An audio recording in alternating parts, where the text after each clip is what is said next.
Welcome to Get Your Bell Rung, a pro wrestling podcast. Tonight's guest is someone whose story goes far deeper than championships, rivalries, or highlight reels. He is a wrestler who grew up in the shadow of one of the most respected hands in the business, a man whose father helped shape generations of talent, but instead of writing a legacy, he built his own through grit, sacrifice, and a commitment to proving himself every time he stepped through those curtains. He's carved out his own identity, his own style, and his own voice in a sport where last names can be both a blessing and a burden. From the early struggles to the biggest wins, from the emotional weight of family expectations to the realities of balancing wrestling with real life at home. His journey is raw, real, and inspiring. Please welcome Robert Cook. How are you, my friend? I'm good, man. Thanks for having me on the podcast, man. So I know my dad's on there quite a bit. Robbie Idol's on there quite a bit. So I was pretty cool, excited that you reached out to me. I was like, oh, that's cool, man. So I appreciate it, man. Yeah, man. Thanks for coming on. I swear it's like I am talking to a younger version of your father right now. You guys look so much alike.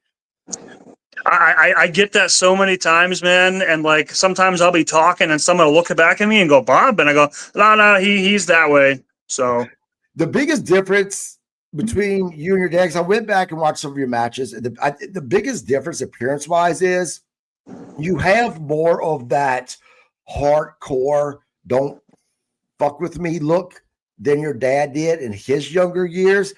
And that's nothing against Bob. Bob knows I love him, and he was an excellent wrestler. But appearance-wise, I think that's what separate you guys across, or what separates you guys. Bob kind of looked a little more to that clean-cut style versus you, that, you know, you look like a guy that is ready for a hardcore match. Thank you. As weird as it sounds, like when I first started wrestling back in, holy shit, what is this? I started training in 2006. So when I first started wrestling, I did everything that I feel like I could do to separate myself from my dad. When I first started wrestling, I didn't have the Robbie Cook name. I didn't want to think I was trying to build off my dad's legacy or anything like that. And when I first started out, I was wearing the boots, the tights, the all that stuff. And then as time went on, I kind of always try to change my look to what I'm influenced in the time being, or what I'm watching, or like whatever. I never wanted to be like pigeonholed into one certain style or one certain look. And I've been doing this for almost 20 years. So my body's, beat up, and my body's, is the days of me doing swantons and moonsaults off the top rope and all that stuff, springboarding and all that stuff. Like I could probably still do it. It's just, I got to think of the consequences now. I got a family, I got kids and stuff, and and all that stuff too.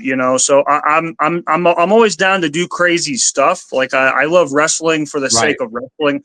I don't really have like a certain favorite style. Like growing up, I watched everything.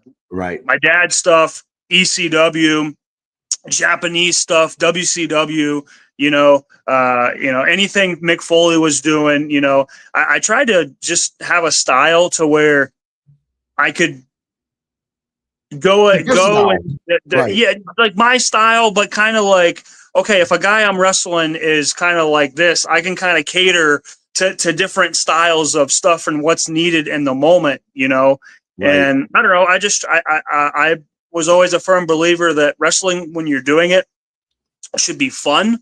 Mm-hmm. And, I don't know. That's just how I feel. Like, I don't, I never made a whole bunch of money doing this. I just want to have fun and live my dream and do my style my way, Right. Like I felt like when I'm always compared to my dad, and I'm not saying that's a bad thing. It's, I don't want to be, oh, you should be more like him. You should be more like this, because my dad as a worker was phenomenal. He could do stuff that I could never comprehend to do, So that's what my thing is too, is I had my strengths and I knew my limitations. So I kind of had a work, a style to where it fits me, Like, so I don't know. That's just how I look at it, So. Right. Well, let's talk. Let's go way back to whenever you was a kid. What was your first memory of your dad as far as wrestling that kind of shaped you to who you are today? Did he have, obviously it's your father, but is there one certain thing that really influenced you to either be or not be as far as in professional wrestling? Oh man, let me think here. I gotta go. Wait, it's in here somewhere. I just gotta grab the shovel and dig through the coal. I think my earliest memory is being in elementary school. I maybe kindergarten, maybe first grade. My dad was with WCW at the time. He was on the road quite a bit. I never really got to see him, Mm-hmm. And the only way I got to see him was, hey, he's on TV, and trying to explain to your teachers or trying to explain to your friends, hey, my dad's on TV and he's wrestling. They're like, yeah, you're full of it, whatever, Right. and then, they finally, looked it up one day or found footage and like, oh, he's not lying. But like, I don't know. I always thought that was really cool, but I think the earliest memory of him wrestling was, I think he was wrestling a guy named Rick Ryder. And I was still in elementary school. I just remember my mom one day was picking me up from school and we were going to see my dad wrestle that night. I was probably 6 maybe. And I remember she looked at me and she goes, tonight's going to be a bloodbath or whatever like that. It's a 6 or 7-year-old kid. I had no idea what that meant. Right. I just remember going to the show and my dad was there watching and I was like, oh, this is a cool experience. And watching him and Rick brawl through the crowd and bleeding and all that stuff. Like as a kid, seeing your dad do that is whoa, like that memory always stuck with me. And then another one is, this was probably like maybe a year or 2 or maybe 3 after that, was my dad was wrestling, I think Bugsy McGraw in a chain match. Dory Funk Jr. was there. I remember meeting him as a kid and going, wow, this is really cool. I just always remember like this, like you always felt this sense of like brotherhood and like family and bond, and that always kind of like stuck with me, and then I think that's pretty much like my earliest memories of that, and then going to other shows and stuff as a kid too. But yeah, that's like when I think of my dad wrestling, I just think of him being on with WCW. And I remember one day he came home and Ron Simmons gave him a black eye. And then that stuck with me too. And I was like, oh man, like, that's kind of cool. But I was also concerned. But yeah, like just going to a bunch of shows as a kid was really cool. And then growing up and just watching everything like that young and just being able to be influenced, not just watching WCW, WWF, but being able to be exposed to different stuff just opened my eyes. But when I was super young, though, as weird as it sounds, like, yes, my dad was a wrestler, but it wasn't one of those, I want to be a wrestler yet. That wasn't fully brewing in my head. Like, I was like, Teenage Mutant Ninja Turtles was on, Monster Trucks was on. Like, my brain was like, oh, my dad does this. This is really cool. But, oh, man, this stuff was cool, too. I don't think maybe until, like, 5th grade, 6th grade, I really started going, oh, I want to be a wrestler, And then, growing up, I don't know if you ever did, but a lot of kids in my generation did the backyard wrestling deal, so like kind of did that with some friends and had a group of friends. And we all had this crazy idea of, oh yeah, we're all going to be wrestlers one day and we're all going to make it, and I'm the only one out of my whole group of friends back then that ever became a wrestler, so.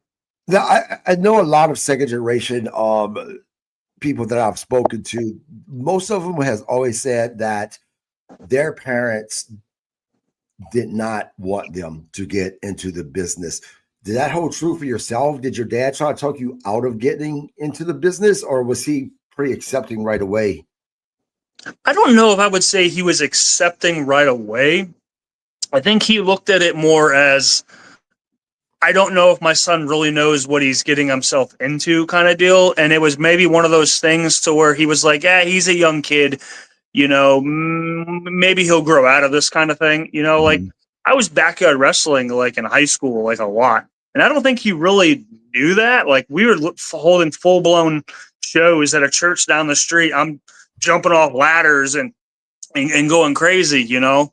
So but I don't really remember a time where he was like, you shouldn't do this. I think it eventually became a thing of like, all right, like if you really want to do this, like we can look into it, you know? Right. So now I know your dad, Bob, trained you, correct? Yes, but not at first, honestly. He didn't train me at first. So what happened there was he was at a gas station here. I live in a small town called Northport. There was a gas station. I think it was a Shell station 5 minutes from where I live now. But he came home one day and he was like, "Hey, I seen a flyer for a wrestling school here in town. You always wanted to be a wrestler. Maybe this is something we could check out." Right. And I was in high school. I think I was, oh man, let's see. I might have just been starting my senior year, or I was about to start my senior year. I might have been in my senior year of high school, and I was gung ho. I was like, yeah, absolutely, you know. And we went and checked out this school, and you know how my dad is. You talk to him; he's very judgmental. He has opinion on everything. Get out of here. I remember him going to this school, and I'm in the ring learning how to try to learn, you know, as much stuff as I can and just trying to take it serious. And I just remember him sitting out there. The ring was outside. I remember him sitting outside with his arms crossed the entire time, just watching. He might have been shaking his head at some point. I'm sure he was.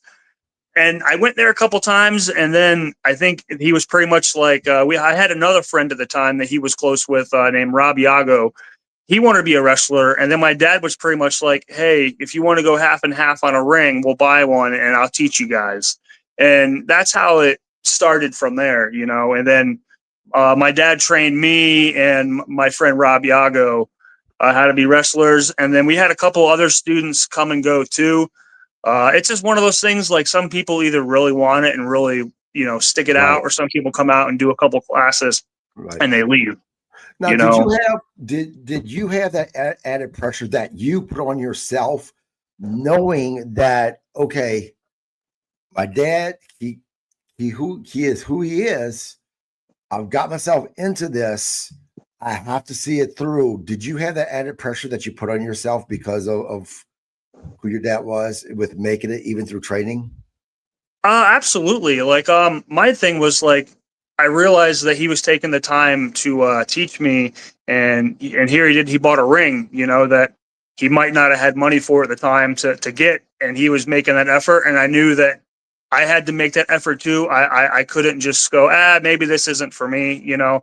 But luckily, you know, for me, you know, as it is probably most people, wrestling training is not easy. You know, it's a lot of repetitive stuff, and it's a lot of, you know, whatever. But I put a pressure on myself that I knew that no matter what, I had to make it through this and go on to the other side. So, but here's another side that's coacts with that is the people that were actually the very first wrestling school I went to. My dad ended up becoming friends with them, and they ended up kind of coming over to my dad's place. And then he kind of like opened the ring as, everybody can come on over. I'll give my input and stuff. And then they ended up forming a company and running shows on a weekly basis. And I started wrestling for them. So I think my first match was, I was a senior in high school. All my friends were going to prom. I'm wrestling on my prom. Wow. And the thing, and the pressure of that was my first match. All right. My first match, I was semi-main event. My first match in a title match. Wow. What? You know, but the thing with that is, like, I knew early on, even in high school when I was starting, I felt like I was always going to be compared to my dad, you know, and I didn't want to have this notion I was going to let him down.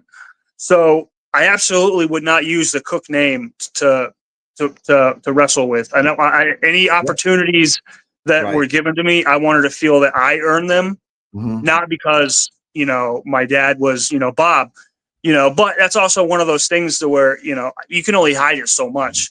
You know, like if someone were to ask me, hey, are you Bob's kid? I wouldn't say no. but Right. wasn't going to wrestle with his name until I fully felt like I kind of deserved it. So Now, during your training, up until your first match, which was pretty quickly, was the toughest part for you? Was it more physically or more mentally because of who your dad was again? I would say definitely more mentally. Like back then, even now, like I was kind of somewhat athletic with like picking up stuff rather quickly. Mhm. Depending on what it is. Like if it was like super crazy, like Brian Danielson stuff, like crazy technical stuff, like that would take me a couple times Right. and a couple to fully pick up on. But it was always mental. Like I was always like, man, this is really hard. Like, and there'd be times in class where like I would definitely not pick up on something right away, and I would feel like I'm letting him down. You know what I'm saying? Right. And not even just him, letting myself down. And it was like I get that doubt in my mind, like, okay, like am I really cut out for this? Like just because my dad was a wrestler and I loved it my whole life doesn't Right. mean that I belong and I should be here. Right. So Well, during your first match, I have to imagine your dad was there. he was there. So after you finish that match, and you're put into the spot, your first match, title match is semi-main event. Did you get out of your dad what you wanted to get out of your dad after the match? What I mean by that is I remember as a kid, anytime my father taught me something, first time I did it, I was looking for that approval, right? And if I didn't get that approval right away, it messed with me. Did you kind of go through something similar to that? And did you get out, again, the question is, did you get out of your dad what you were hoping to get out of your dad as far as what he thought about your match? I don't think it was one of those right away things because I think for somehow I think he meant to go there and just kind of watch, and I think they roped him into either doing commentary or he was getting involved in somehow on the show or Right. whatever that. So I remember after my match, I had a busted lip. I was blown up beyond belief. My adrenaline was flowing. The only thing I think that I really remember was him going, "Hey, it was a good match, and I'm proud of you." And that was essentially it as far as I remember. But I was being pulled in so many different directions Mhm. after my match, as was I believe he was too. So it wasn't like we had a whole bunch of time to Right. get involved with, hey, how'd it go? Like I had a busted lip. I had friends there who didn't go to prom, and we were going to like a prom after party at Denny's or whatever it was, and it was like an hour away. So I pretty much, didn't even get dressed, had a busted lip, got in my buddy's car, reeked of beer. My neighbor who managed my dad a couple times, they were friends. His name was Rick. He was awesome. Uh, he managed me my first night, which was cool. I kind of want to do like a throwback, like, hey, you walked my dad out to the ring a couple times. Mhm. Let's have him walk me to the ring a couple times as a throwback thing in my mind. And he poured beer all over me. I was like 17 years old. We ended up leaving, getting pulled over by the police, doing like 120 on the interstate, going to an after party, whatever. But yeah, I mean, I don't. Yeah, then I wrestled like a week or so after that. I was wrestling like every week at the company that was started. They were called OPW, Okay. ironically, Omega Pro Wrestling. Wow. You Okay. So, but it was real fun. It was like on Tuesday nights at a bar at like midnight. Oh, wow. Wow. Now, So like, your first match that you had, what was your thoughts about how that match went? Was it one of those things that you just knew, like, okay, I got this, like everything connected, or was there any doubt in yourself after the first match? Tell me about that first match and what went through your head during and after. oh, I was a nervous wreck, man. Like before going out there, like I was like, man, like this is an opportunity. Like I think I would have felt better like if I was maybe opening match or like second match, but I just remember being super nervous and talking to the guy I was working with. His name was Deacon Starr, and I went on to wrestle him a bunch of times. But I just remember, he's had more matches than me at that time, and I'm just like, hey man, like I'm all ears, like whatever. And he was really cool actually, he didn't want to make it all about him. He kind of wanted to give that 50-50, like, hey, we're here to have a great match and we're here to, whatever. And I just remember, oh man, I don't want to screw up. I don't want to forget something. I don't want to, whatever, oh man, I was like stressed beyond belief, and then I think I had to do like a promo or something before that too, in front of the crowd for the first time. And I'm just like, what am I doing? What am I doing? Like, it was so nerve-wracking and nervous. And it wasn't even the fact my dad was there. I'm like, I don't want to let him down, but like, I have friends here. Right. I don't want to let them down. I don't want them to be like, oh man, this is my friend and this is embarrassing, Right. and I don't want to let myself down. It was one of those things in my mind. I knew that if I went out there and I stunk up the joint, chances are I probably would have been like, man, this is not for me. I suck and I can't do this. And I don't want to let anybody down. If I let myself down, that's fine. I can let myself down all day. That's fine. I'll beat myself up. I'm my own worst enemy. I don't want to let other people down. That's where it was at. So I kind of, was like, okay, but luckily my first match went smooth, and I have no regrets on it. I haven't watched it in probably 15 years or 16 years, but it was on a VHS tape that got lost somewhere. That's how long ago it was.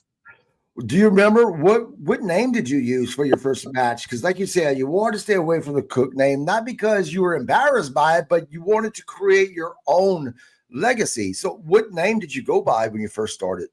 My first name was Robbie Maxwell. So how that name came to be about was the company that Omega Pro OPW, they kind of listened to what I said. Hey, I don't want to be, biting off my dad's name. And they're like, okay, cool. The show's your first match is in a week. Come up with a name. And for some reason, there was a Maxwell House coffee container sitting out there, and I just remember looking around and I'm like, oh man, what can I come up with? What can I come up with? And then I was like, Maxwell. Oh, I guess I'll be Robbie Maxwell. And it was like, okay, cool. And then I went with that, and I was that for a couple years. Wow. I was probably Robbie Maxwell for maybe 5 years, almost that. Right. And I didn't really plan on becoming Cook until I fully felt I was ready. Mm-hmm. It kind of just fell into my hands one day, and I had no choice but to become Cook. So, right. Now, was there one particular thing that your dad said to you or taught you that you always held on to regarding professional wrestling throughout your career? I think I can only always hear him this is, don't make a mockery of what pro wrestling is, and that always kind of stuck with me, as in, no matter what I want to do, if I know in my heart I'm trying my best, and if I can get a reaction out of people and whatever, that's my goal, is I take every match that I have very, very seriously. And like I said, I don't want to let my dad down who watches, but I don't want to let the people down in the crowd who are watching. Like if I go in and I have a match and it is horrible, okay, that sucks. But if the people reacted, I don't feel so bad, Right. So I think that's really the only thing is, I just remember almost saying, hey, let's not make wrestling a mockery any more than it is sometimes, So now, did you have a plan B in case the whole wrestling thing didn't work out for you? No. Wow. I had no plan B. It was wrestling, and ironically, is I was going to be a wrestler regardless of if my dad wanted to train me or not, because I always had that fear of maybe he won't train me. But at the time when I knew I wanted to become a wrestler, him training me wasn't even a thing that I knew would have been a possibility. We didn't have a wrestling ring. We didn't have a wrestling school anywhere near us. So in my mind, how is he going to train me how to be a wrestler if we have nothing, you know? Right. So I was looking at wrestling schools and all that stuff. Like, so at that time, I was a real big CZW fan running out of Philadelphia. So at that time, I was actually emailing with the guy who was running their school, and I was looking into, you know, going up there and learning. I didn't know, I didn't have a plan how to get there yet. I had no plan, whatever. It was, I was going to make this happen one way or the other. And then, you know, and then boom, my dad just came home one day. Hey, there's a wrestling school here. What do you think? And then it was pretty much on for there, you know. Nice. Is there one particular person besides your dad that was a huge influence in your life within professional wrestling? I would probably say Robbie Idol, honestly. Like, not trying to kill our gimmick right now, but me and him are feuding and stuff right now in TWA. But I've known him since I was a kid, and ever since I started wrestling, he's always been fairly supportive and would always give me advice, would always just be that guy that if I needed someone to call and bitch about, I could call and complain to him, and he wasn't going to sugarcoat stuff like that. And then honestly, another guy is my best friend in the world, Rob Iago. Me and him trained together. Me and him wrestled each other countless times. So we both had this mutual friendship and respect, and we knew we were going to look out for each other. So if there's any other situation like, oh man, I need advice, I need whatever, those are the kind of people that I could reach out to, you know. And even today, you know, like, you know, I like, oh man, I have an idea of this. What do you guys think? Be honest, like, you know.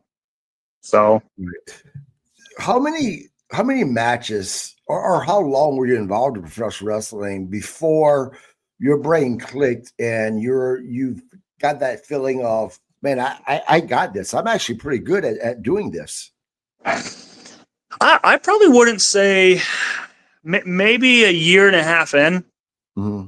I was like, okay, I'm getting a hang of this, because it's one of those things to where when you first start wrestling, you got all your veterans there. There's always like this, you know, pecking order of you're the new guy, you know, listen to this guy for advice, listen to this guy for advice. This guy may not know what he's talking about, but you know, if you're the young guy coming in, you know, you don't want to step on nobody's toes. You don't want to, you know, whatever, you know. But I just remember, you know, my first year, I was very, all right, I'll listen to this. I'll listen to this. I'll listen to this. I'll listen to this. You know, rather if their advice was good or bad, I didn't know any better. I was green, right. You know, like, yes, like my dad would offer me advice, but it's also like, I'm not physically working with my dad. I'm not working for my dad. I got to kind of listen to these other people and see what kind of route that takes me. And I don't think I really fully, like, I came into my own probably about a year and a half, maybe 2 years, until I got comfortable with myself and not having to worry about, oh, am I stepping on someone's toes about doing this? Like, I kind of like, and then the more matches you have, you get this more sense of, all right, I have my own style that I feel is unique to me. You know, like the first couple of matches, it was just like, I just got to get through this. It's like, it's like survival. It's, I got to get through this and hope I can learn something from this and go on with it. You know, that, like I said, that's why I didn't want to take the Cook name right off the bat.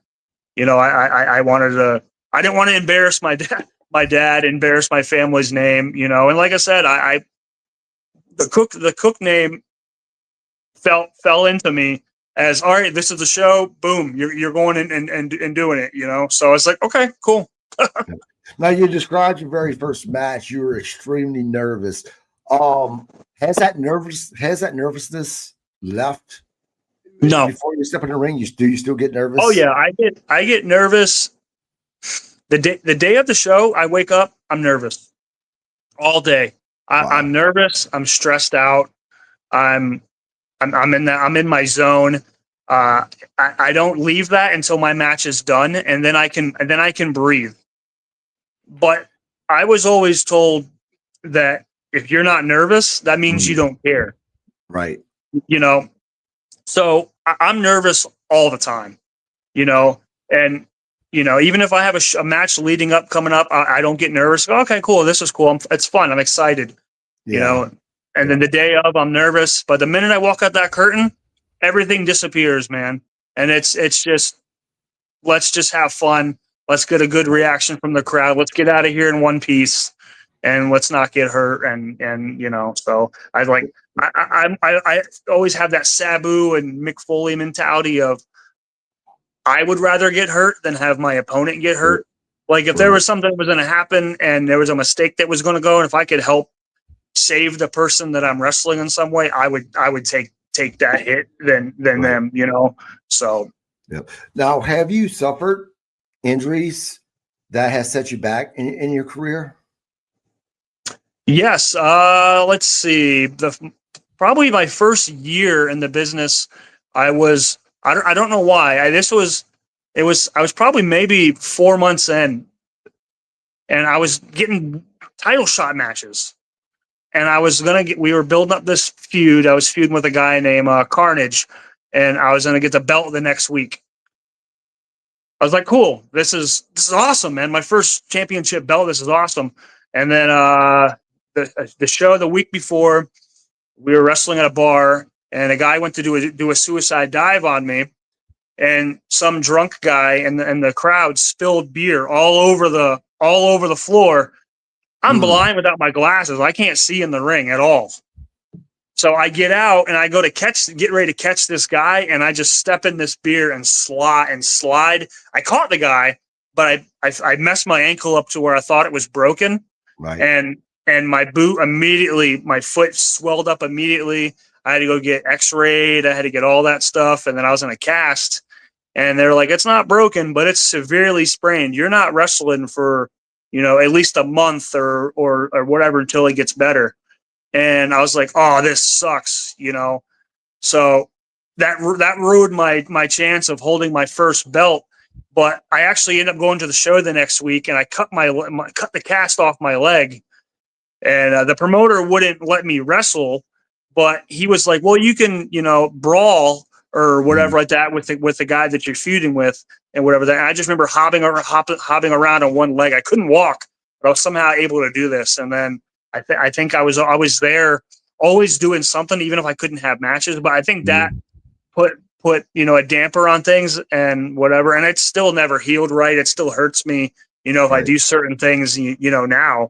But that's, luckily for me, that's really the only major injury that I've had besides, being knocked out here or there or anything like that. I've luckily, knock on wood, I've never, broken a leg, broken a bone, or hurt anybody in the ring or anything like that. So that's cool, Right. But that doesn't mean my body's not beat up. I hurt all the time from this.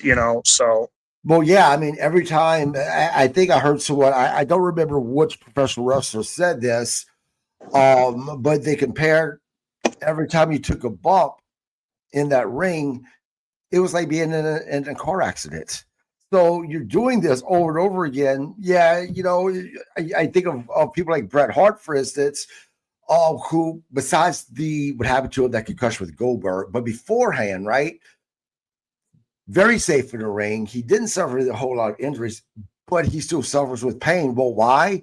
You're abusing your body, unfortunately. That's what's so amazing about professional wrestling, and why I have such respect for guys that get into the ring, because it's truly for the love of the business. It really is, because the amount of abuse you guys put yourselves through. Oh, absolutely. And the funny thing is, you mentioned the car wreck thing. I was talking to someone the other day, and I said the same thing. I said, I can't remember the wrestler who said this, but every match is like, putting your body through like a little minor, car accident or whatever like that. And it's true. I mean, you'll take bumps now, and I'm like, holy crap, it's the next day I'm sore, I'm beat up, but it is what it is, man. I do it for the love of the game, and that's it. Honestly, like, it's the only thing that I felt like I'm truly, somewhat good at, Right. Let's talk about wins and losses, right? So your dad on my podcast, he's my co-host. And oftentimes when I bring up one of my favorite wrestlers who seems to be taking a lot of L's. Your dad always likes to remind me that it's professional wrestling and, the L's doesn't matter. Bet she's happy with his checking account. But I have talked to professional wrestlers, though, that it kind of bothered them a little bit if they were having to take a lot of L's, right? Where are you at as far as wins and losses? Is that something that you care about, or is it all about as long as you're being featured, you don't care? Honestly, as long as I'm being featured, I don't care. Honestly, I don't have an ego about, oh man, I'm in my hometown, I can't lose, or I don't want to put this guy over or whatever that. It don't matter to me. Like, as weird as it sounds, the only thing I care about is, am I being featured decently? Am I deserving of the spot that I am on the card? Right. Did the fans leave happy? Am I happy? Am I safe? Is my opponent safe? That's it. I don't think I've ever been really at a point where I was like, man, I got to lose tonight. This sucks, man.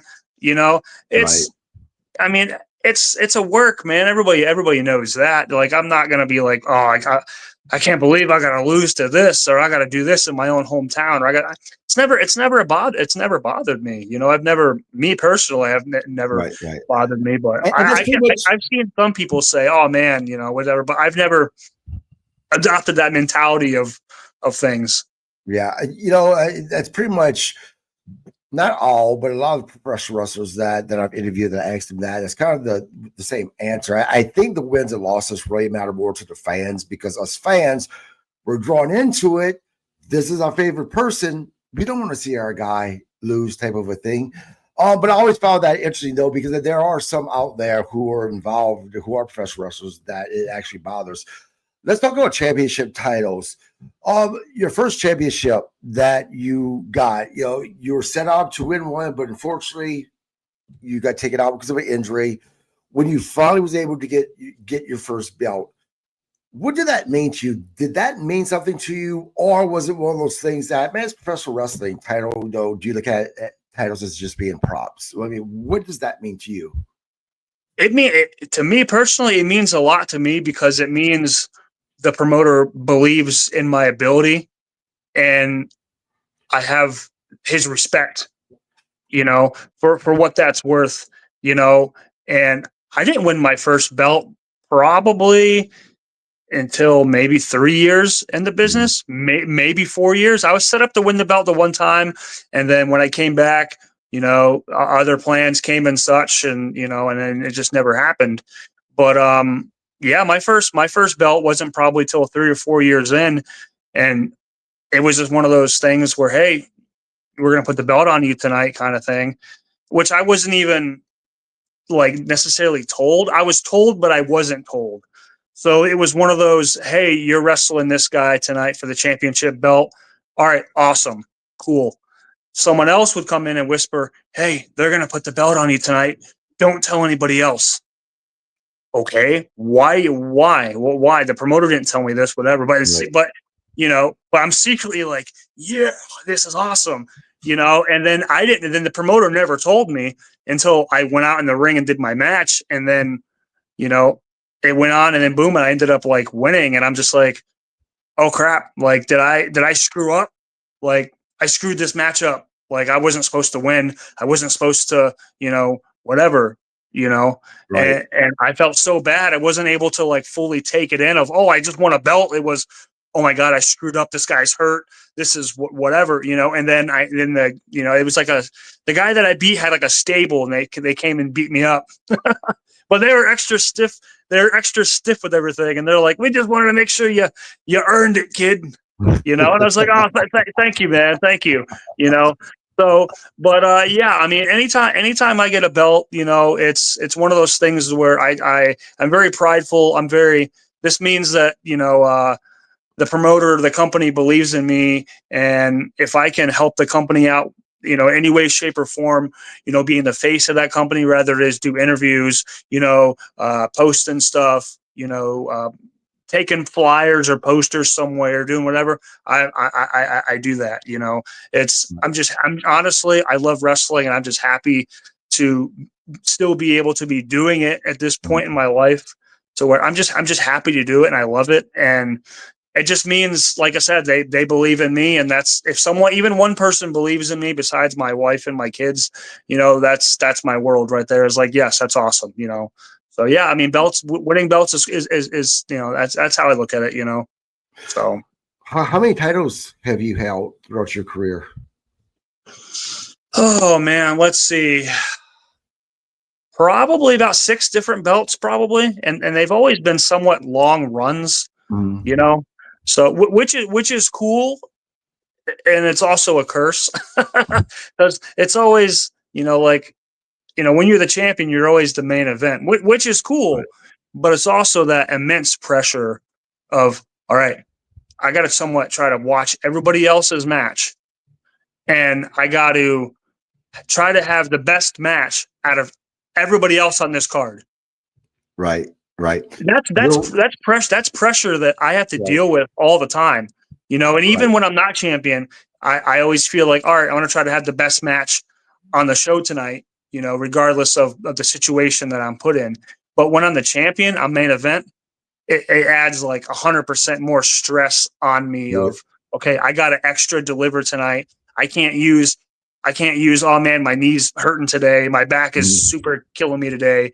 I got to take it easy tonight. There's no taking it easy. It's Right. one speed the Right. whole way. Right. It's that's it, man. Now, I'm assuming Erin's your wife. She says Robert Yeah. Cook is a badass. And since you're watching right now, actually I had some questions. Not particularly about Erin, but about being married as a professional wrestler. What sacrifices do you feel that Erin has had to make being married to a professional wrestler? And I wasn't even mentioning Erin's name actually till she came on. I'm very respectful, but since she's on in a comment, what sacrifices do you feel like she's had to have made having to be married to a professional wrestler? I would say her biggest sacrifice is, I'm pretty sure she always worries about my safety when I'm out there. And she always is like, oh, I hope he's not going to do nothing stupid tonight. I hope he's not going to get knocked out. I hope he's, whatever. And it's one of those things to where, like, I can't necessarily contain myself when I'm out there. Right. Like, I kind of just, if the crowd's reacting to something and the match is going a certain way, my adrenaline takes over, and I just go and do something, and I'll regret taking that bump or regret that move later. But luckily for me, my wife is awesome, and she doesn't, she's not really on my ass about, doesn't really tell me how I should wrestle or how I should do things, and luckily for me, my wrestling schedule isn't what it used to be. I'm not wrestling 5, 6, 7 times a week. Right. Twice a day on Sundays, so that, I think that's definitely a lot easier on her, and it's easy on me, like me and my wife have an amazing relationship to where, like, I couldn't imagine being away from her, more than a day. And if I was wrestling, 6 days a week, like I was back in the day, Right. That's not fair. That's not fair to her. That's not fair to my kids. That's not, whatever. And that's how it was for me growing up. I didn't see my dad a whole lot. Mm-hmm. So that kind of always stuck with me. It's like, I don't blame my dad for wrestling and being on the road all the time. He did what he had to do. Right. But I wanted to be a little bit different, as in I wanted to be around as much as possible, Right. So that's kind of how my situation is now. Like, I don't, I am not wrestling that much anymore. Plus, I don't think I could physically wrestle the schedule that I used to be on. It was, crazy, not WWF crazy or whatever like that, but I was all over the place, man. I was in the Carolinas, Tennessee, Georgia, all over Florida, 2 shows a day, zigzagging across the state. It's rough to keep a relationship alive when you're never home. Yeah. It's funny that you mentioned, how good you guys get along and you like being around her, because I've never met or even spoke to Erin, but just by me reading, your social media stuff between you and your wife, I actually told my wife that long ago. I said, "Oh, look, Robert and his wife actually like one another the same way you and I like one another. I like hanging out with my wife. You know, I Yeah, don't yeah. need those nights out away from her. I like hanging out with my wife. Now, has there ever, though, been a time, as much as she supports you, as you said, she's going to worry about you, right? I mean, she loves you. She doesn't want anything to happen to you. Has there ever been a time that you've come home from a show that she's seen and she said to you, man, that was just a little too far. That scared me. Yeah. The last show I did, and then the other time that I remember, I got knocked out in the middle of a match, and I was unconscious for I don't even know how long. I just remember waking up and a bunch of wrestlers are surrounding me, and I'm getting water poured on myself, and everybody's telling me I got a concussion. I need to go to the hospital. I need to whatever, and I knew she was super concerned, and so I think that was one of those things to where she was super concerned and worried, and I felt horrible. But it's not that was something I couldn't control. Right. But the last show I did something, very stupidly, and I knew it was going to be stupid. But the wrestler in me is, hey, me and Idol are in a hot feud right now.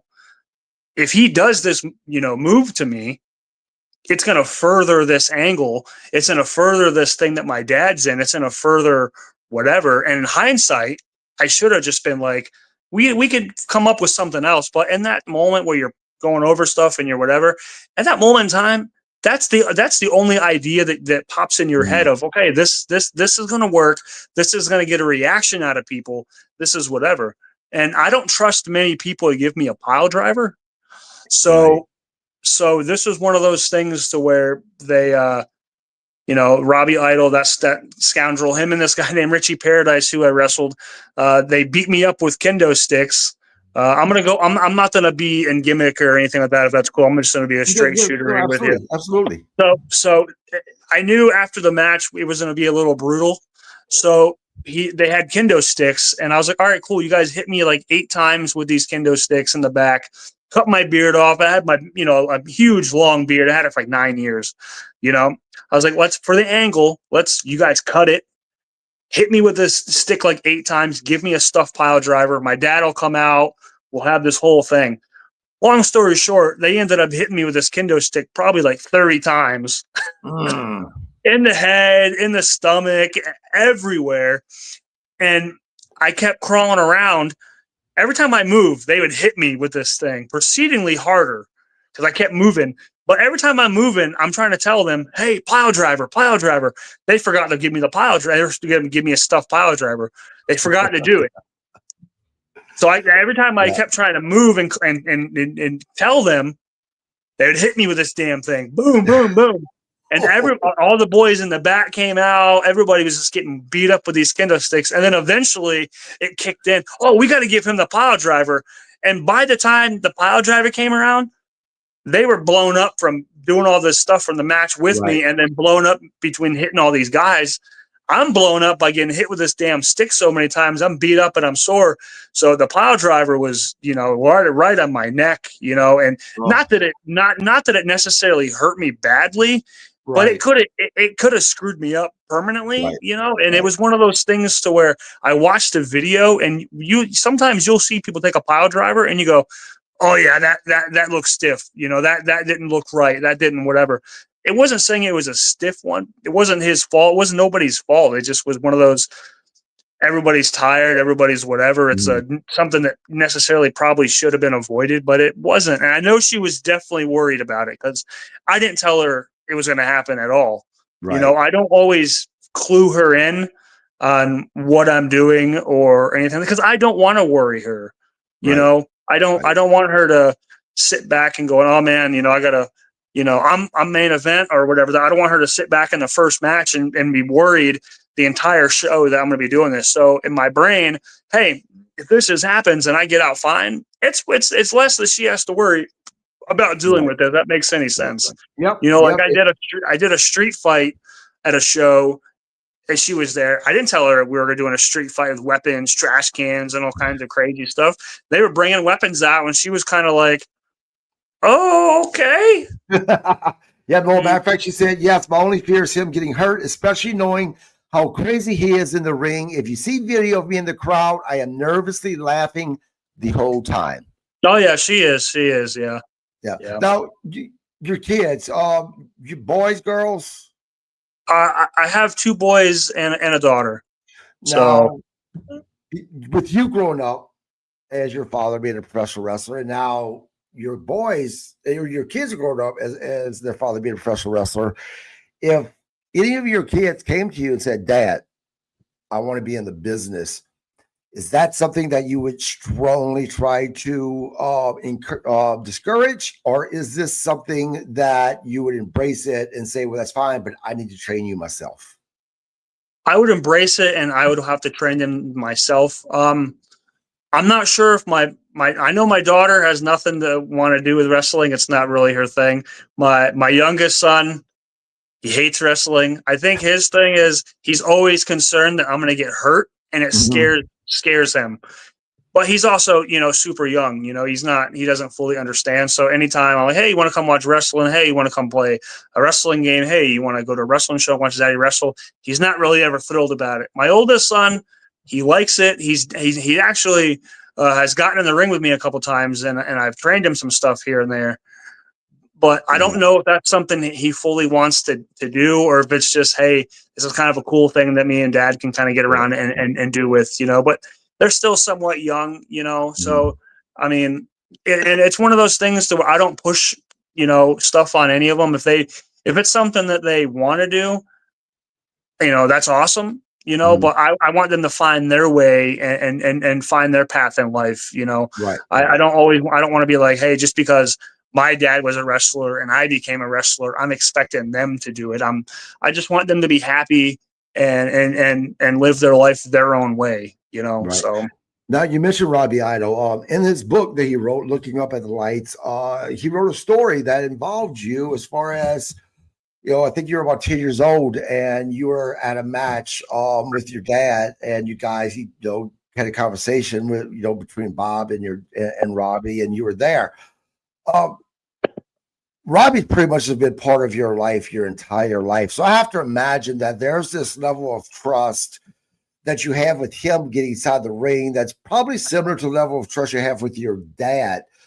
Talk to me about Robbie and getting into the ring with him and his style, and and how comfortable you are with facing him compared to others. I'm very comfortable with facing him. As crazy as this sounds, me and him wrestled each other for the first time probably 11 years ago, something like that.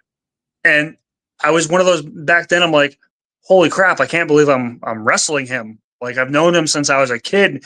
And it was like, okay, like and at that point I was wrestling for quite some time. So I was like, okay, I know that I got to make him 100% comfortable and this whole situation. I want him to be 100% having fun and get out of this thing in one piece, Right. So, and that's how it is now. Like, even now, like, we started wrestling again, we're feuding again right now, and it's surreal to me because I've known him since I was a kid. I have a tremendous amount of respect for him. He's a blast to work with. And he's one of those guys who's literally down for whatever, and he loves wrestling for the sake of wrestling. And he's not one of those guys who go, all right, hardcore wrestling, that sucks. High flying wrestling, that sucks. He loves that. He loves everything. And when you have someone who's open minded like that, it's fun to work with. But in my mind, I'm like a little kid still going, I can't believe I'm wrestling, Robbie Idol. He's wrestled, Foley, he's wrestled all these guys on TV. And here I am. I've known him since I was a kid, but I'm wrestling with him now. My thing now is I know he's, I don't mean this by, hopefully he's not offended by this, but he's getting up there in age now to where I know I know that he's got to know that his time is coming to where he won't be able to do this anymore. And if I can give him that sense of pride and going out on a way that he is happy, Mhm. and he comes out in one piece and he's fully satisfied with how his career ended. And whenever he decides to end it, Right. I'm honored and happy to be a part of that. And I'm just happy to be involved. It's Yeah. surreal to me. So me and him doing anything is cool. It's still nerve wracking to me is wrestling him because I don't want to hurt him. That was my next question to you because and look, Robbie is in magnificent shape, right? Oh yeah, absolutely. But he is up, like myself, we get up in age. So, but do you have that extra pressure that you put in yourself of, man, I don't want to do anything accidentally to hurt Robbie because of the age that he's at now. And by the way, your dad says toys. I love toys.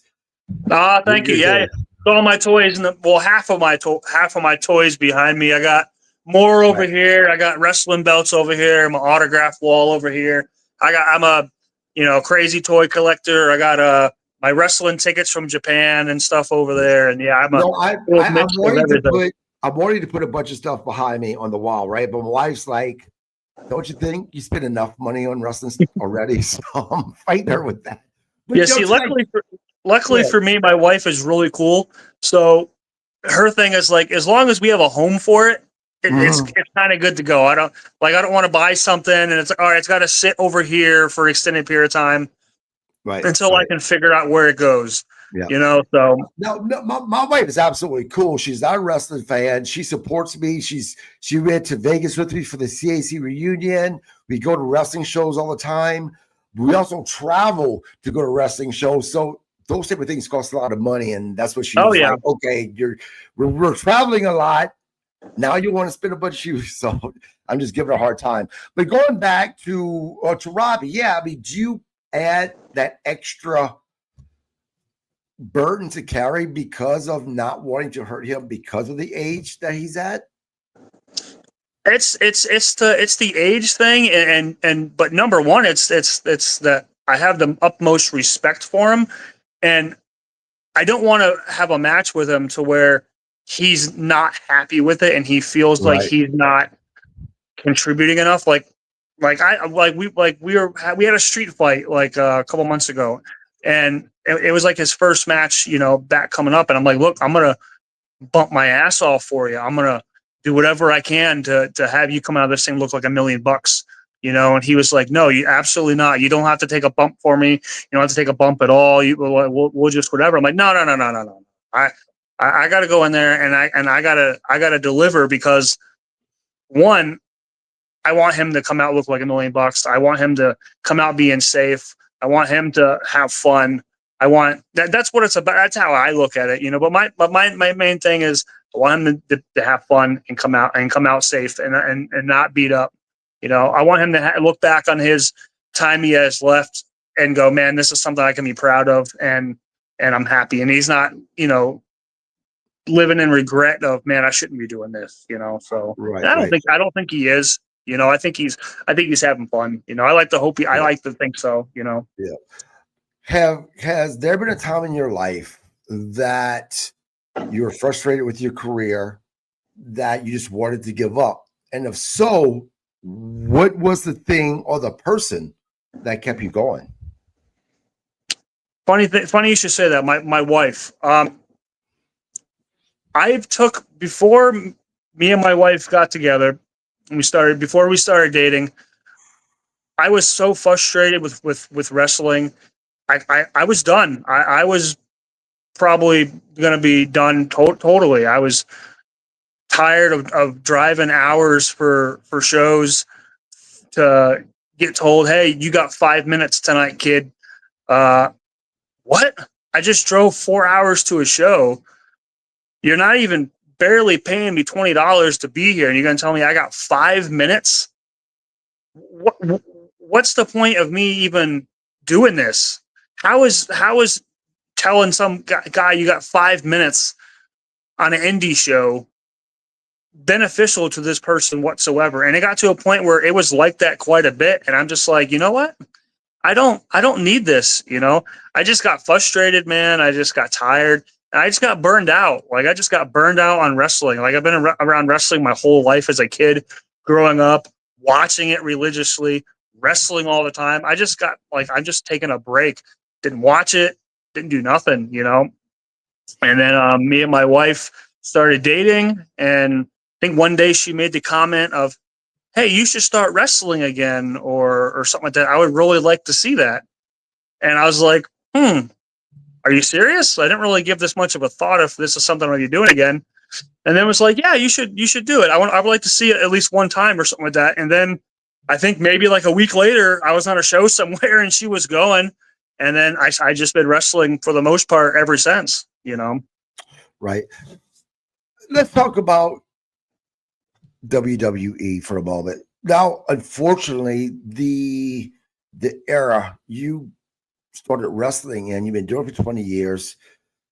There was basically only one big stage, which was WWE. We didn't have your AEWs, and your TNAs were around, but they were kind of really on a downward spiral, right? Was there ever a moment that you thought about asking your dad to call in favors to get you a tryout or a dark match, something with WWE? Yeah, yes and no. Like, it was one of those things when I was wrestling and WWE was the only game in town. At that time when I started, this was like 2006, 2007, they weren't necessarily hiring, you know, shorter guys, Right. you know, like little guys, you know, and that at that time, you know, I'm not a tall guy. I'm like 5'11", you know. I was maybe, when I first started wrestling, I was maybe like 170 pounds. You know, I was a small dude, you know, and my dad was always like, it was encouraging. He was always like, hey, if you get into really good shape, you know, I'll try to get, you know, put in a word and see if I can get you on a tryout, or I'll take you to somewhere and get some eyes on you or whatever like that. And it was one of those things to where when I'm wrestling so much all the time, and being at that time, I was watching a lot of, you know, Japanese wrestling and a lot of CZW stuff, a lot of, you know, stuff from Mexico. I was watching a lot of that stuff, and I also had that realization of like, okay, cool, like that sounds like an awesome opportunity, but if I get in crazy shape and I go there and they don't want me, that kind of sucks, you know. Right. But I was prepared for that. But it's also one of those things to where like when you're on the road and you're wrestling so many times and you're having fun and and your main goal is to hopefully go to Japan, or I was more realistic of I have a better opportunity and getting Japan to Japan in some way, shape, or form. Rather it was DDT or doing comedy wrestling, doing hardcore stuff in Big Japan. I just, in any way, shape, or form, I just wanted to go to Japan and wrestle, or Mexico or somewhere like that. So I really had that mentality of realistically, I have a better chance of going there than I do WWE. So that was kind of my goal, as let me just kind of find myself and let me kind of just see what style I'm kind of feeling at the moment and kind of do whatever, you know, and hindsight's 2020. Maybe I should have, you know, tried to get in really great shape and go. But you gotta want it. Right. And then I'm also one of those people, like I said, you know, I'm my own worst enemy, as in I always down talk myself, as in, man, I'm not good enough for this. I'm not whatever. I don't want to stink up the joint. I don't want to whatever, you know. And if you don't believe that you can be there on that high level of whatever, you shouldn't be there, you know. Right. So Yeah, like, you're definitely your dad's side, because one thing that makes me want to shake your dad more than anything else is the fact that he's not high on himself either. I always tell him, dude, I was such a huge Bob Cook fan growing up and whenever I was a kid. Now, do you ever, does a thought ever go through your head that you wish that you were actually at the prime of your career in today's world of professional wrestling? Just because there is your AEWs, the NWAs, obviously the WWEs. Because look, I've watched your matches before this podcast, and you're a damn good wrestler. You really are. I think that you probably would have caught someone's eyes at that level. So does that ever go through your head? Absolutely. Like I think about that all the time, as like, man, I wish all these companies and social media was what it was when I first started out, when I was, super young and was going all about it, but at that time, the only game in town was WWE, Right. and just because you're getting a tryout with them doesn't mean you're getting hired, Mhm. and so I kind of, and I, the landscape now is awesome. TNA is, doing great. AEW is doing great. I think I don't watch a lot of wrestling these days because Right. I just get burned out sometimes. So there's so much, Yep. there's so much stuff going on. And me and my wife and my kids, we have such a awesome relationship with, to where if we're not usually ever home that much. We're always out Mhm. hiking somewhere. We're out fishing. We're out traveling. We're out doing something. We're watching a show. Like, I don't want to, me personally, I love wrestling. I don't want to watch wrestling on a Monday, Right. Tuesday, Wednesday, Thursday, Right. Friday, Saturday, Sunday, And my thing is, like, my wife, she likes wrestling, but she doesn't like wrestling, if that makes any Right. sense. Right. Nope. She I likes get it. wrestling. She likes wrestling because I like wrestling, and she wants to do something Right. together with Yep. me. I'm Right. not. I don't want to be like, hey, honey, let's watch wrestling 7 days a week. Yep. Yep. Yep. I can't do it. And then there's so many Right. different podcasts out there. I can't. And then plus I wrestle.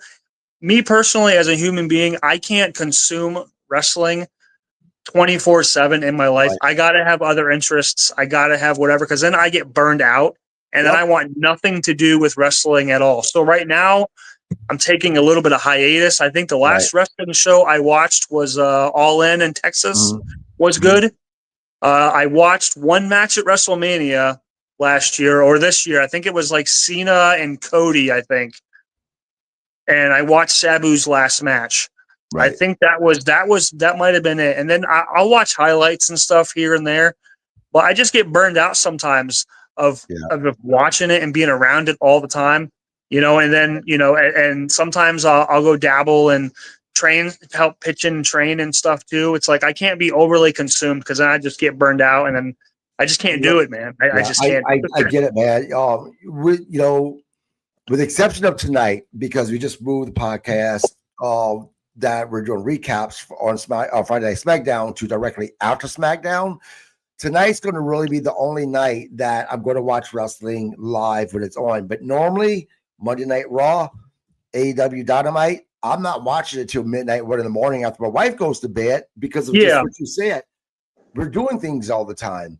yeah, So, yeah, and you're right, there's so much wrestling out there, which I agree is both good and bad because it does can take up a lot of your time if you're involved in any kind of a way. Is there someone out there that you haven't faced that is on your bucket list, a dream match for you? The only person that I can really say that I would really love to wrestle, and just because right now my style is more like that hardcore brawling and stuff, because I know that I'm not in my prime no more. I can't be doing all the crazy high flying. I can't really be doing all that stuff. Is a guy named Necro Butcher. Do you know who Okay. that is? Um, Yeah, I've heard of him. he was in the movie The Wrestler. Wrestler? Yep. He was in CZW in Japan, doing a lot of brawling, a lot of hardcore stuff, and not necessarily saying I want to do a crazy hardcore match with him, but I would love to just get in the ring and just brawl with him. I think it would be like so fun and so amazing. And I listened to his stories. He just did an interview on the Title Match Network or whatever it is, Mhm. and he's like so fascinating with his stories and with what he's been through. Like, I think right now, like, he's one of those guys to where if I could have a match with him, it would be like a dream match for me. Right. But the chances of that happening, you know, are probably slim to none.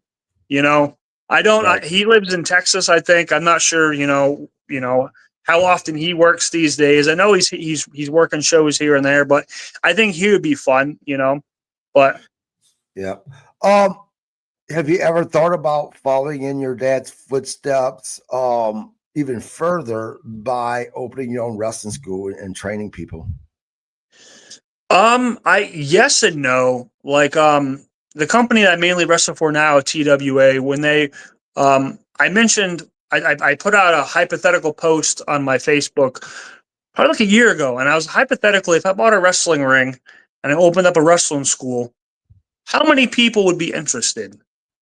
Got a lot of people saying, "Oh yeah, it'd be great. I would love to do it. Would love to do it. Would love to do it." Okay, cool. And then TWA, who is wonderful and awesome, they were pretty much like, "Hey, we got a ring here. You can open a school here and be our head trainer and stuff here." Sweet, gave it a shot, and did it for a little bit. But it's just one of those things, like, time and real life gets involved, and you got to, one thing's got to give, and family time and my work and all that stuff. I got to put that stuff, first, man. Right.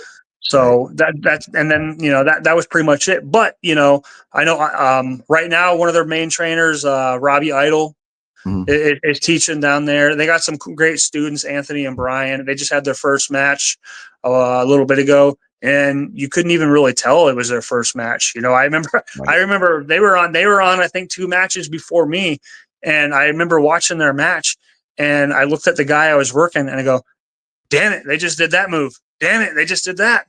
Damn it, I can't do this. I can't do that. They're stealing a bunch of the stuff we are going to do, so we're not doing that." But yeah, I mean, like I think Robbie Idol's doing a fantastic job down there for training those guys. But yeah, I mean, I'm not sure if I'll ever start training people again.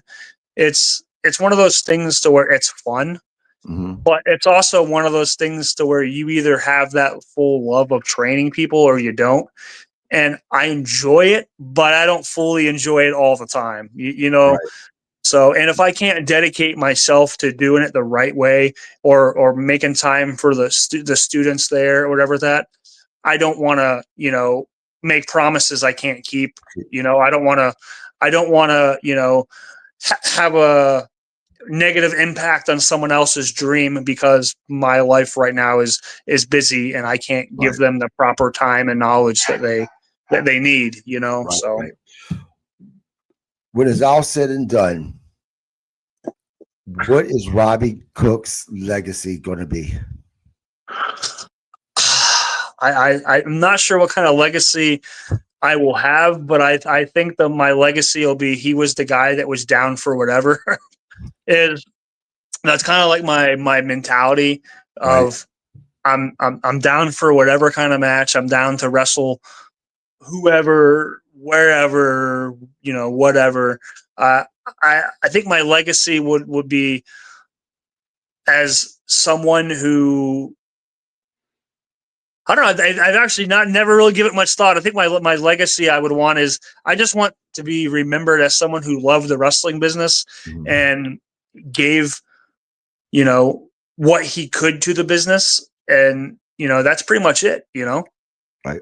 Robbie, great conversation. I really enjoyed speaking to you. Thank you for coming on. By the way, it was just you and your wife's anniversary not too long ago, and you shared a picture of your wife looking beautiful in her wedding dress, and then you're in an orange suit, and I love that suit, man. I love that suit. That's something I'd wear 100%. Absolutely loved it.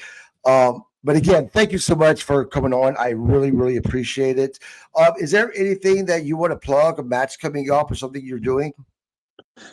Honestly, the next match that I'm doing is me and my dad are actually tag teaming for the first time ever.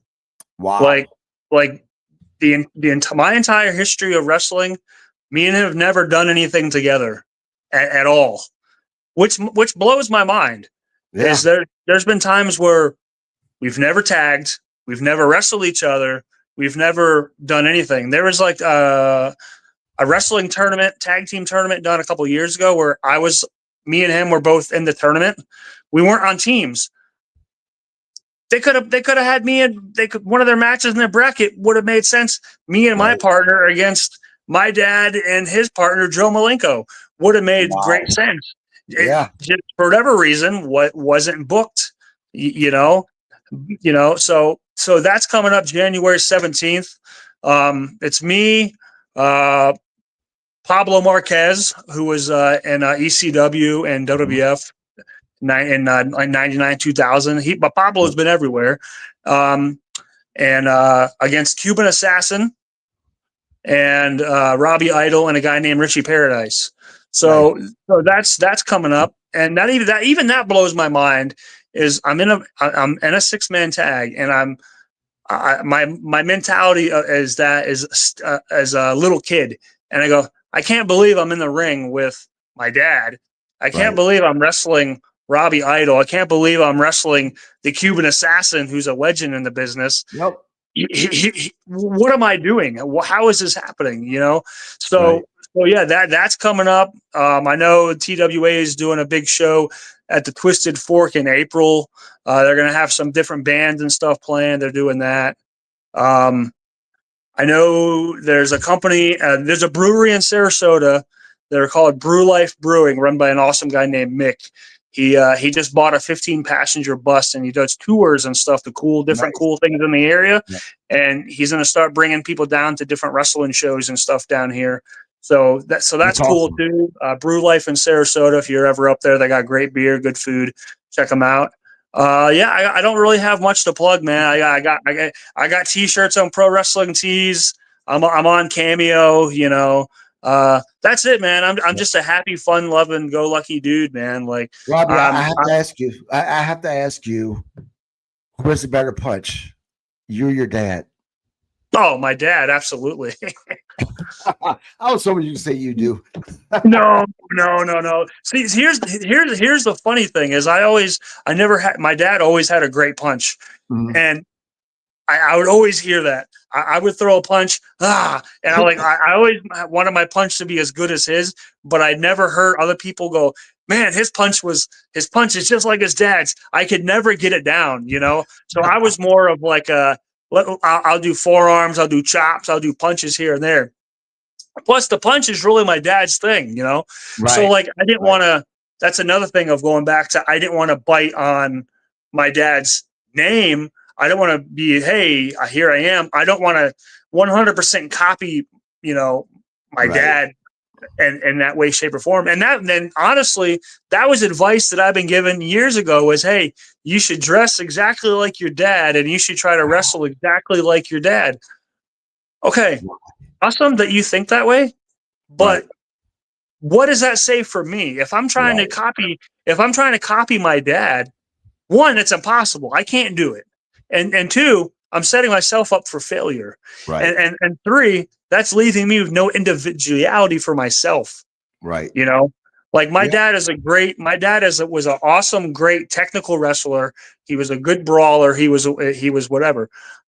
I invented my style of doing things so I could be separate from what he does because I would hear things. Hey, you should be more like your dad. Hey, you should do this. Okay, like that's cool, but like we're not as much as we're the same, we're not the same. Right. There's only one Bob Cook, there's only one Sabu, there's only one Terry Funk, and if in my eyes, yes, emulate those guys, awesome. Don't try to copy them outfit for outfit, move for move. Style for everything. You got to have some kind of individuality, man. You can't just, whatever, but you talk to different wrestling personalities all the time. There's so many people out there, even wrestling fans out there who have an opinion for everything. And my biggest pet peeve, I'm sorry, I'm going on a little rant here and I don't mean it. You're good, man. Go ahead. Is I'll hear people who've never been in the business or who are around the business but have never had a match whatsoever will want to tell wrestlers how they should wrestle, what they should do, what they should wear, and all that fun stuff. If you're in the business and you've never had a wrestling match in your life, why do you feel the need that you should be telling a wrestler on what they should be doing, what they should be saying, what they should be, whatever? Maybe what they're saying promo-wise, but I don't really take advice from people who've never had a match in their life. You know what I'm saying? Like, but that doesn't say like a referee. I'm not saying I'm not respecting referees. I'm not respecting whatever. But if a referee came up to me and told me, hey, this is how you should do this, blah, blah, blah, blah, blah, blah, blah, blah. And then a wrestler came up to me and said, hey, you should do this, blah, blah, blah, blah, blah, blah, blah. Who are you more in line to listen to? I'm more in line to listen to the wrestler myself. Not necessarily saying the person is always giving bad advice, because they're not always giving bad advice. It's just some people who shouldn't offer opinions on stuff. But wrestling fans are horrible at that. I call those guys the hot pocket eating basement dwellers who has never said anything. They've never done anything athletic in their life, but they want to try to give their. And the thing is, they don't even come across as trying to share an opinion. They share it as, this is a fact, and this is what you should do. Because if you don't do this, then you're going to fail. That's the issue. Social media has become is both a curse and a blessing. It really is. I fully agree. Like and I'll hear people's opinions on stuff. But see, my thing is, I don't know if this will make sense to you, but I can't fully watch things as a wrestling fan. When I watch a show, I pick apart everything. And that sucks, because I love wrestling, but I can't necessarily sit back as you can. You can sit back and watch WWE tonight and go, oh, this is great. This is whatever. I'll look at stuff and I'll pick that apart going, well, this sucked. That punch was not great. This was screwed up. They could have done something here better, but that's how I look at it. But when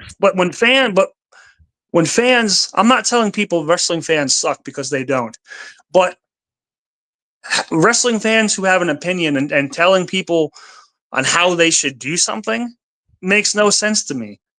Right. But social media, everybody feels like their opinion matters, and everybody feels that, their way is the right way. And people get offended when you tell them that their opinion is the wrong way. Right. Well, that's why, on the podcast, we do the recaps of Raw, SmackDown, and Dynamite. I am so careful that, because we critique, but I'm so careful of when I'm critiquing something, I am not shitting on the wrestlers and say they should do things. If I don't like something, I normally say they're good in the ring. I just, for whatever reason, I'm not invested into this particular character or storyline. Right. I feel like non-wrestlers should not critique and try to shit on pro wrestlers. That's why I leave that up to Bob Cook and Robbie Idol. Yeah. They can do that because they're performers. I can't. But as far as enjoying wrestling, I have to be honest with you. Unfortunately, after being with especially your dad, Bob, for so long, and now with Robbie Idol, I'll hear things that they're critiquing, and especially like the punches with your dad. So now when I watch the show, I see what they're talking about, and it's ruined it for me. It really is. So sometimes I wish I would never heard those things, because as a fan, I never noticed that before. Now being around your dad and Robbie Idol, it can ruin wrestling. Yeah, if you hang out with professional wrestlers too long, you can literally, as a fan, ruin it, because you hear them tearing apart stuff, and you're like, damn it. But I'm guilty of that sometimes. I'll have friends come over and I'll barbecue or cook some burgers up, and I'll order a wrestling pay-per-view, and we're all sitting around watching something. And I'm usually the only one, who's a wrestler there watching, and I go, oh man, they screwed this up. Oh, that punch sucked. And I'm not trying to tear shit down, but then I can go, okay, I can see how that would probably be annoying, because I remember growing up as a kid, and we would watch wrestling pay-per-views. And my dad would tear stuff apart. As a kid, I don't know what he's talking about. I don't know what it means. Man, this punch looks like shit. As a kid, man, it looks like a real punch, But now I'm like, I can see things, that was like growing up as a kid, watching stuff with my dad, watching wrestling with my dad is a memory that I always remember. Like, but specifically, the only wrestling show that I will, no matter what, remember watching with him that will have an impact on me is Hell in a Cell with Mankind and Undertaker. Is I watched a lot of wrestling shows, Monday Night Raw, SmackDown, pay-per-views, all that stuff, and they were nothing that overly stuck out in a memory to me as far as watching with my dad. It was just, this is a cool match, cool whatever. When Foley got thrown off the cage, I remember my dad freaking out, thinking he was dead, and I believe my dad was on the verge of tears because he knew Mick, you know. And if you watching that thing live and you watching Mick getting thrown off that thing, by God, you think he's dead, right? You know. And I watched that match last week, and I still don't know how the hell he did that without killing himself, you know. And it's luck, man. Like I love Foley. He's had a influence on my career, and I've taken dumb bumps, and I've taken moves and chair shots and fallen off ladders and done tremendous, insane, stupid stuff. But I couldn't imagine doing something like that. Like he set the bar. He set the bar, but Foley set that bar so damn high to where you either have balls bigger than I don't know what to want to try to top that, or whatever. But that, you know, that's my memory with my dad. Is I will always remember his reaction on that, you know.